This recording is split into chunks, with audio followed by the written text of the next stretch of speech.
మిత్రులకు నమస్కారం. రేడియో రాంబాబు ఛానల్‌కి స్వాగతం. జూలై నెలకు ఓ ప్రత్యేకత ఉంది. అదేమిటంటే విశ్వ నట చక్రవర్తి ఎస్వి రంగారావు గారి జయంతి, వర్ధంతి 2 జూలై నెలలోనే ఉన్నాయి. జూలై 3వ తేదీ ఆయన జయంతి, జూలై 18వ తేదీ ఆయన వర్ధంతి.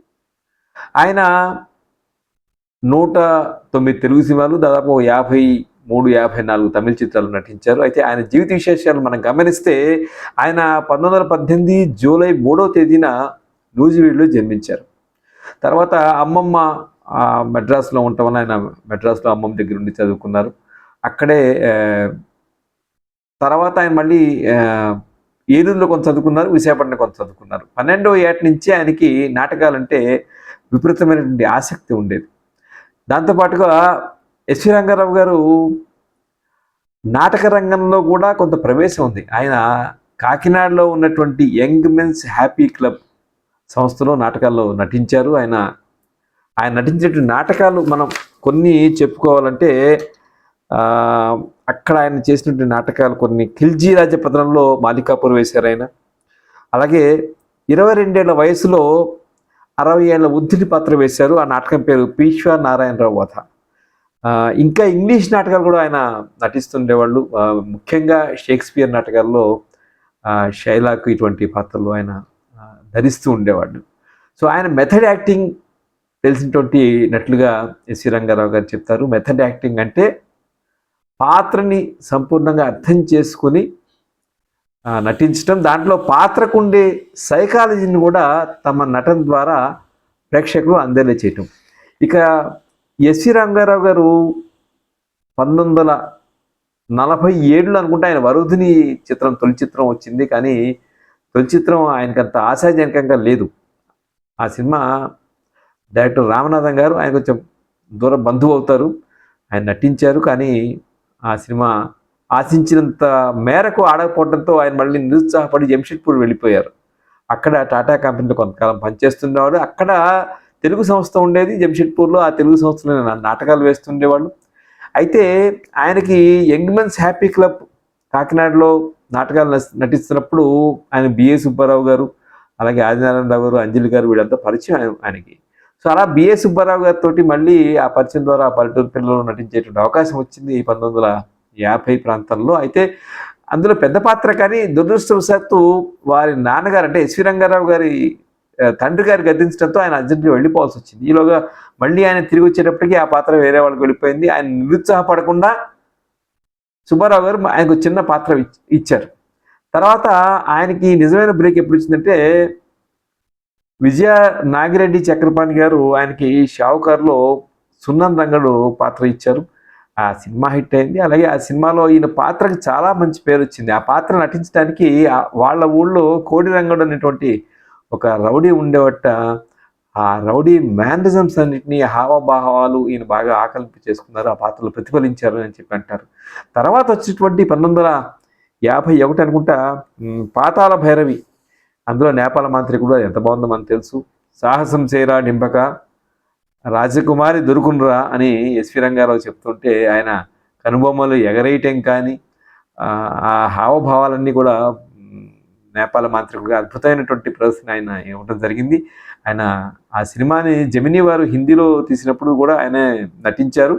ఆయనకి ఒక ఒక క్యారెక్టర్ యాక్టర్గా ఆయన్ని స్థానాన్ని సుస్థిరపరిచింది ఒక విధంగా షావుకారు అని చెప్పి అనిపిస్తుంది.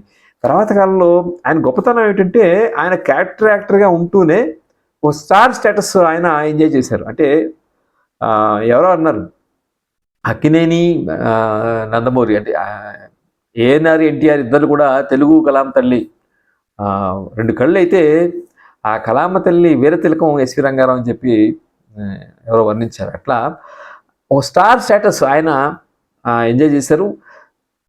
అంటే తెలుగు చిత్రాల్లో నటిస్తూనే సైమల్టేనియస్గా తమిళ సినిమాల్లో కూడా ఆయన నటించారు. తమిళ సినిమాల్లో కూడా అంతా స్టార్డమ్. ఆయన శైలిని చూసి ఎంజీఆర్ చాలా ముగ్ధురైపోయేవారు అని చెప్పి అంటారు. ఈ మెథడ్ యాక్టింగ్ చేసేటువంటి మెథడ్ యాక్టింగ్. అలాగే ముఖ్యంగా ఆయన పౌరాణిక పాత్రలు, ఆయన పౌరాణిక దుష్ట పాత్రలు ఆయన పోషించినటువంటి తీరు కానీ అవన్నీ కూడా ఆయన్ని చాలా ఎస్టాబ్లిష్ చేసాయి. ఫర్ ఎగ్జాంపుల్ మనం కొన్ని చెప్పుకుంటేనండి, యముడుగా ఆయన సతీ సావిత్రిలో 1957లో చేశారు పురాణ పాత్రలో. ఘటోత్కచుడు సరే మాయాబజార్ 1957, మాయాసురుడు భూకైలాసలో 1959.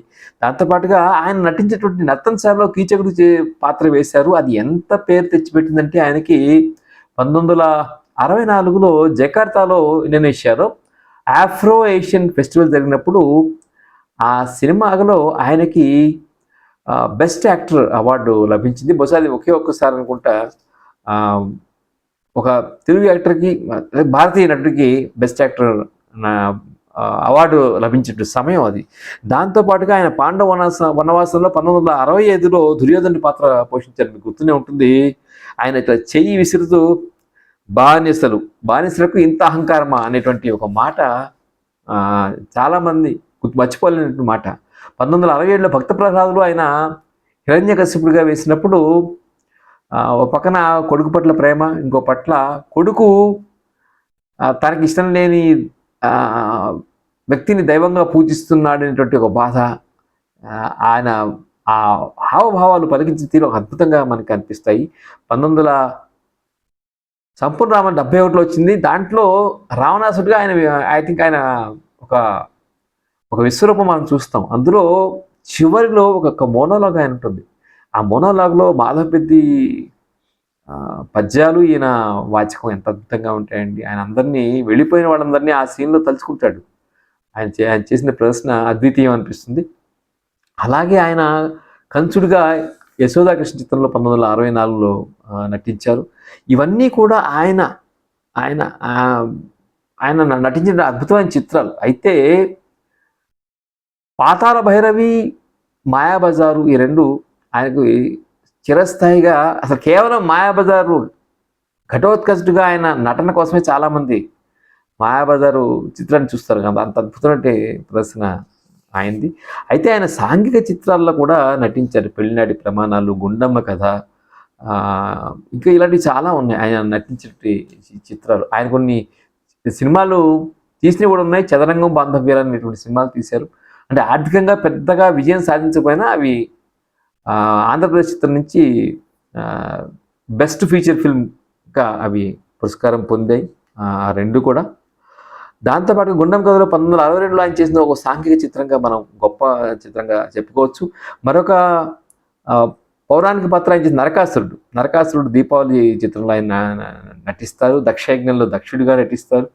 ఇలా అనేక పౌరాణిక చిత్రాలతో పాటు ఇంకో పక్కన సాంఘిక చిత్రాలతో రెండింటిలోనూ కూడా ఆయన చేసినటువంటి నటన అద్భుతం అని చెప్పుకోవచ్చు. బొబ్బిలి యుద్ధంలో తాండ్ర పాపారాయుడు ఆయన పాత్ర పోషించారు.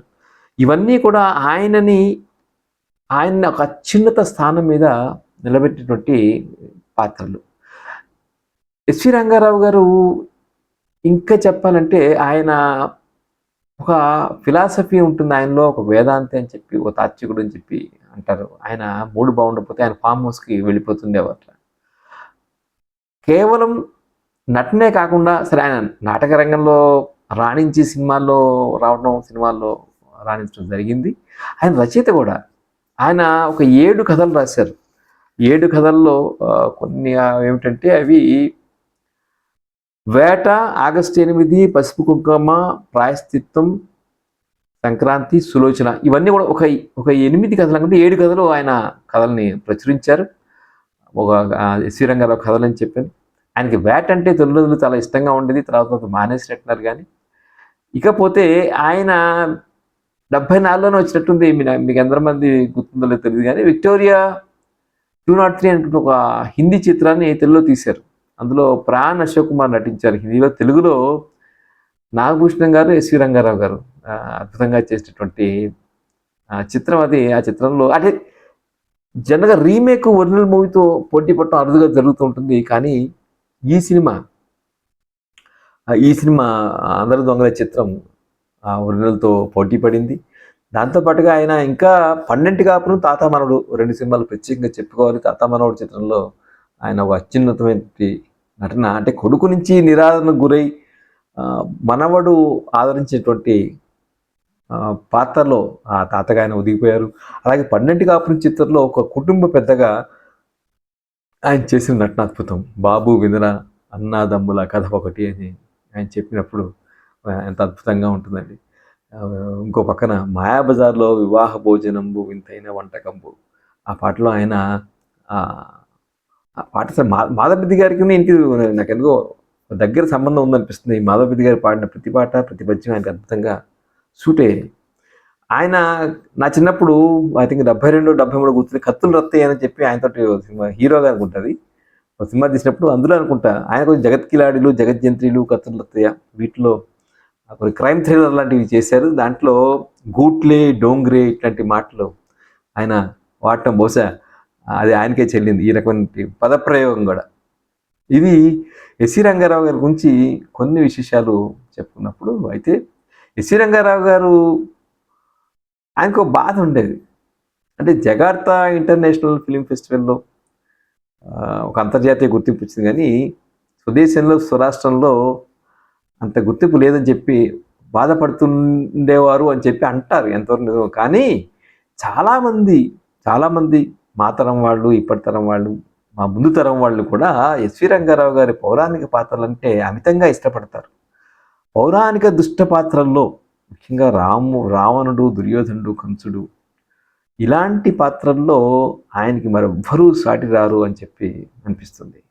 ఆయన వాచకం కానీ ఆయన గొంతు కానీ ఒక ప్రత్యేక ఉండటమే ఎస్సి రంగారావు గారి ప్రత్యేకత. ఇది జూలై మాసంలో, సో జూలై 3వ తేదీ ఆయన జయంతి, జూలై 18వ తేదీ ఆయన వర్ధంతి. యాక్చువల్గా 74లో ఆయన యశోదాకృష్ణ చిత్రంలో నటిస్తున్నప్పుడు ఆయనకి ఈ గుండెపోటు వచ్చినప్పుడు ఆయన హాస్పిటల్లో చేర్పించారు. ఆయనకి వ్యసనం ఉండేది. ఆయన ప్రధానంగా ఆయన సమస్య ఏంటంటే తాగుడు అనే వ్యసనాన్ని ఆయన కంట్రోల్ చేసుకోలేకపోవటం. అది ఆయన ఆరోగ్యాన్ని దెబ్బతీస్తుందేమో అనిపిస్తుంది. ఏమైనప్పటికీ ఒక తెలుగు నటనా రంగంలో, తెలుగు సినీ రంగంలో ఒక అద్భుతమైన ప్రదర్శన కనిపించేటువంటి, ముఖ్యంగా పౌరాణిక పాత్రల్లో, అలాగే యాక్టర్గా చేసినటువంటి పాత్రలో అద్భుత నటన ప్రదర్శించిన వారు ఎస్వి రంగారావు గారు. ఆయన గుర్తుగా నంది అవార్డు ఇచ్చిన సమయంలో బెస్ట్ క్యారెక్టర్ యాక్టర్కి ఎస్వి రంగారావు అవార్డు ఇస్తుండేవాడు. ఇప్పుడు నంది అవార్డులు మళ్ళీ మొదలు పెడతారేమో కానీ ఇప్పుడు లేవు కదా. సో ఇది ఎస్వి రంగారావు గారికి సంబంధించినటువంటి కొన్ని విశేషాలు. ఈ వీడియో మీకు నచ్చినట్లయితే ఈ వీడియోని లైక్ చేయండి, షేర్ చేయండి, రేడియో రాంబాబు ఛానల్కి సబ్స్క్రైబ్ చేయండి. నమస్కారం.